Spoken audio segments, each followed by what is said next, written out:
السلام عليكم ورحمة الله.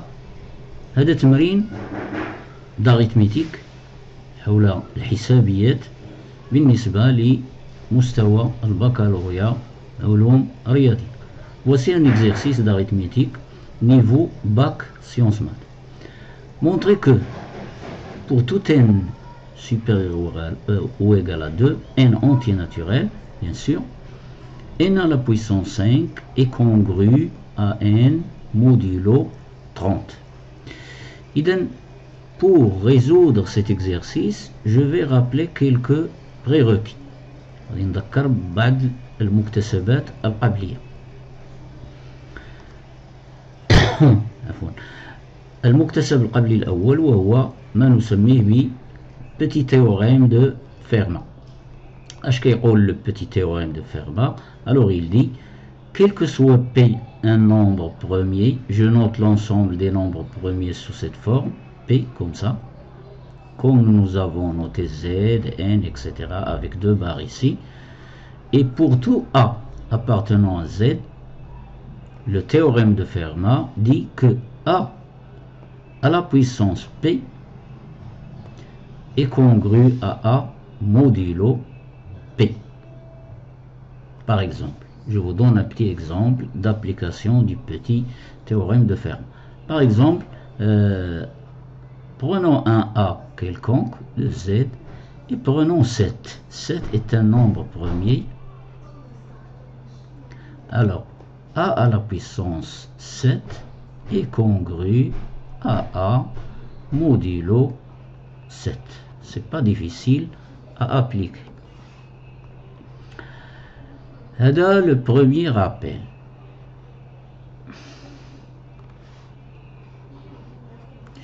Deuxième rappel ou bien deuxième prérequis, c'est le théorème de Fermat lui-même. Alors le théorème de Fermat, alors il faut distinguer entre le petit théorème de Fermat qui est ici et ce qu'on appelle le théorème de Fermat. Alors le théorème de Fermat, voici les hypothèses. Quel que soit appartenant à Z et quel que soit P nombre premier, tel que A et P sont premiers entre eux. Le A ici et le P ici doivent être premiers entre eux. Donc, j'applique le théorème de Fermat. A à la puissance P-1 est congru à 1 modulo P. غادي نذكر اولا بواحد القضيه A est congru à B modulo N. هذه لا غولاسيون دو كونغرويونس. اش كتعني؟ كتعني هاد B هاد B هذا c'est le reste de la division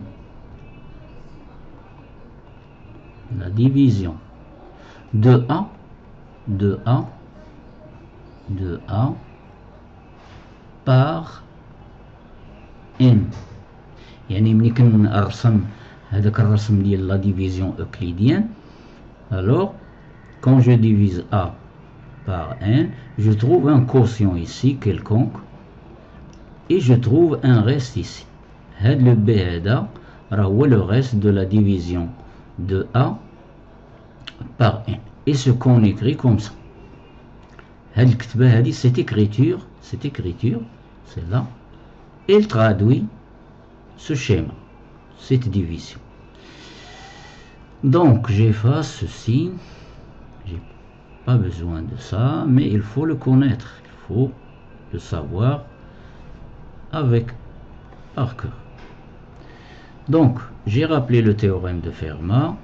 Troisième rappel, conséquence du théorème de Gauss. Alors le théorème de Gauss, il dit quoi? Il dit si un nombre divise un produit de facteurs et s'il est premier avec l'un d'eux, alors il divise l'autre. Donc ici, ça c'est une conséquence. Ça, ce n'est pas le théorème de Gauss, mais c'est une conséquence qui découle du théorème de Gauss. Alors, qu'est-ce qu'il dit, cette conséquence? Quel que soit A, quel que soit B, quel que soit C, appartenant à Z étoile, non nul, alors, si A et B tous les deux divisent C, Et si ils sont premiers entre eux, A et B, alors leur produit A fois B divise aussi C. Et le quatrième rappel, c'est un rappel, je crois que c'est un rappel de la première année bac, sciences maths, quel que soit n supérieur ou égal à 1, le produit de trois nombres entiers consécutifs est un multiple de 6, que j'ai écrit comme ça, quel que soit n supérieur ou égal à 1, n-1, le suivant de n-1 c'est n, le suivant de n c'est n plus 1. Ou bien je peux l'écrire comme ça, n fois n plus 1 fois n plus 2 est égal à 6. Il existe un cas tel que égal à 6. Hado sont des nombres entiers naturels consécutifs. Le premier c'est n, le suivant c'est n plus 1, le suivant c'est n plus 2. Tandis qu'ici, le premier c'est n moins 1, le suivant c'est n, et le troisième, le suivant c'est n plus 1. C'est la même chose ici. Donc j'efface et je commence ma résolution. Alors, soit n supérieur ou égal à 2, et n un nombre entier naturel, et vous savez bien que n est une partie de z, donc n c'est un nombre entier relatif. Je vais appliquer le théorème, le petit théorème de Fermat. Donc, pour appliquer le petit théorème de Fermat, nous avons besoin d'un nombre entier relatif quelconque, et nous avons besoin d'un nombre premier quelconque. Si ceci existe, donc a à la puissance p est congru à a modulo p. Alors, nous avons n un nombre entier relatif, puisqu'il est entier et n est inclus dans z, et 5 c'est un nombre premier. On le sait, 5 c'est un nombre premier. Donc, d'après le théorème de Fermat, d'après le petit théorème de Fermat, on peut conclure,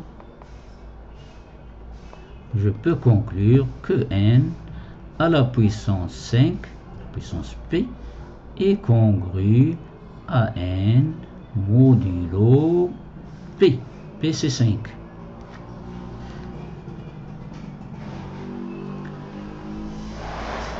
Et je retiens cette conclusion,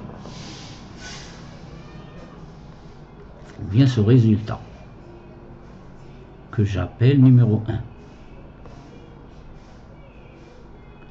Ceci, c'est d'une part. D'autre part,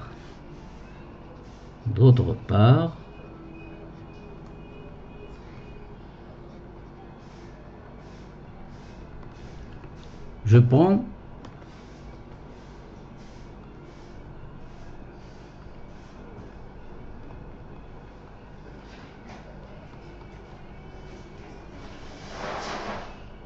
la congruence, je prends n à la puissance 5 moins n. Pourquoi? Parce que n à la puissance 5 est congru à n modulo 30 équivaut à n à la puissance 5 moins n est congru à 0 modulo 30. Donc je prends n à la puissance 5 moins n. D'autre part, n à la puissance 5 moins n égale, je factorise par n, j'obtiens n facteur de n puissance 4 moins 1. n puissance 4 moins 1, c'est une identité remarquable de la forme a carré moins b au carré, qui donne a plus b facteur de a moins b. Et n'oubliez pas que le n à la puissance 4, c'est n au carré à la puissance 2. Et 1, c'est 1 au carré. Donc je factorise facilement. Ça donne n au carré moins 1 facteur de n au carré plus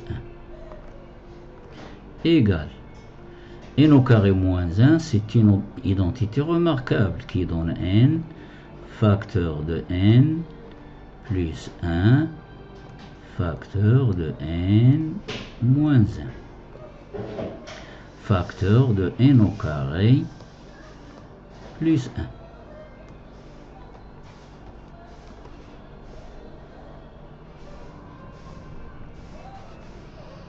Alors remarquez bien que, regardez bien ici, nous avons n, le produit est commutatif, alors je peux commencer par n moins 1 ici, n, ensuite n plus 1, pas de problème. Donc ceci, remarquez que ceci, c'est le produit de 3 entiers naturels. Donc c'est un multiple de 6. Donc je peux écrire égal à 6. Il existe un cas tel que n facteur de n plus 1 facteur de n moins 1 est égal à 6k. Et je n'oublie pas l'autre facteur n au carré plus 1. n au carré plus 1, on ne peut pas le décomposer dans n. Donc, qu'est-ce que je regarde? Parmi la décomposition de n à la puissance 5 moins n, j'ai trouvé un facteur égal à 6. Cela veut dire que 6 divise n à la puissance 5 moins 1. Et par suite, d'après cette égalité, 6 divise n à la puissance 5 moins 1. n à la puissance 5 moins n.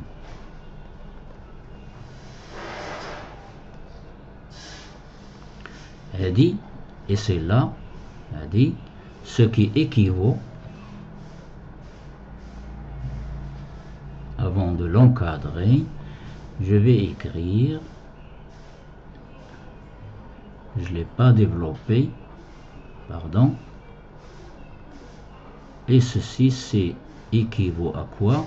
Cela, cette égalité de congruence équivaut à n à la puissance 5 moins n est congru à 0 modulo 5.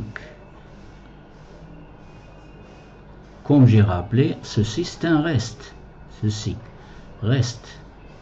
Quand le reste est égal à 0, le reste de la division de n puissance 5 moins n par 5. Donc cela équivaut à 5 divise n puissance 5 moins n.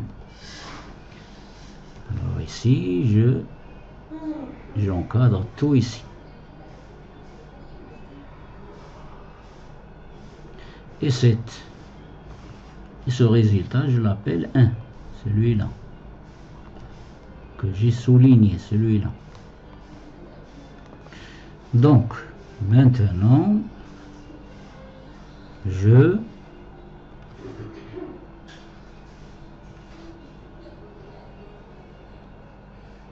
récapitule. Deuxième résultat. Donc maintenant, on a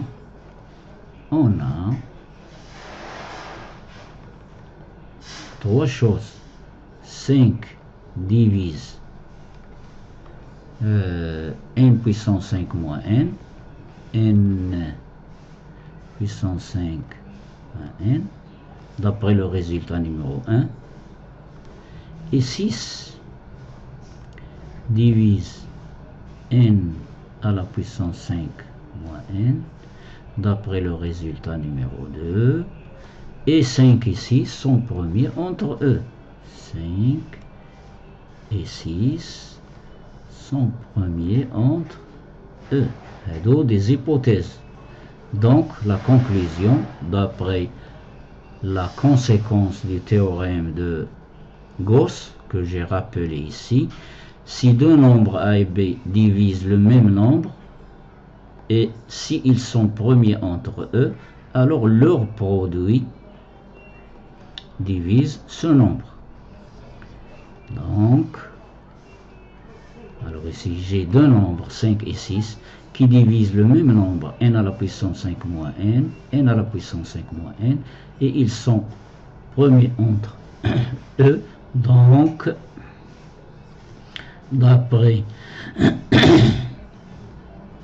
la conséquence rappelée ci-dessus, la conséquence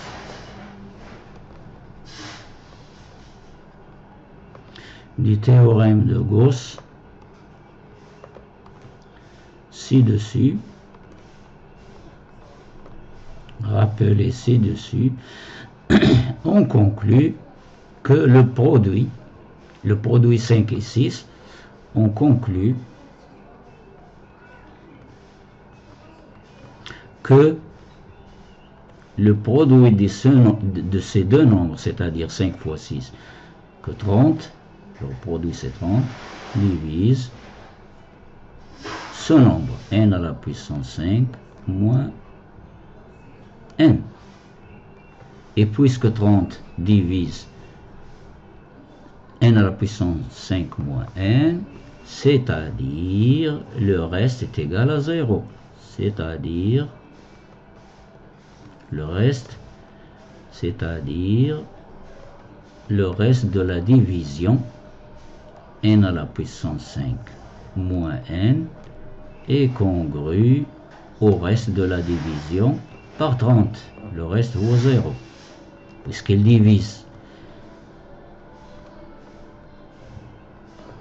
Et ceci équivaut, ou bien implique, comme vous voulez, 5n à la puissance 5 est congru à n modulo 30. Voici la fin de cet exercice. Je vous retrouve avec un nouveau exercice et à la prochaine fois.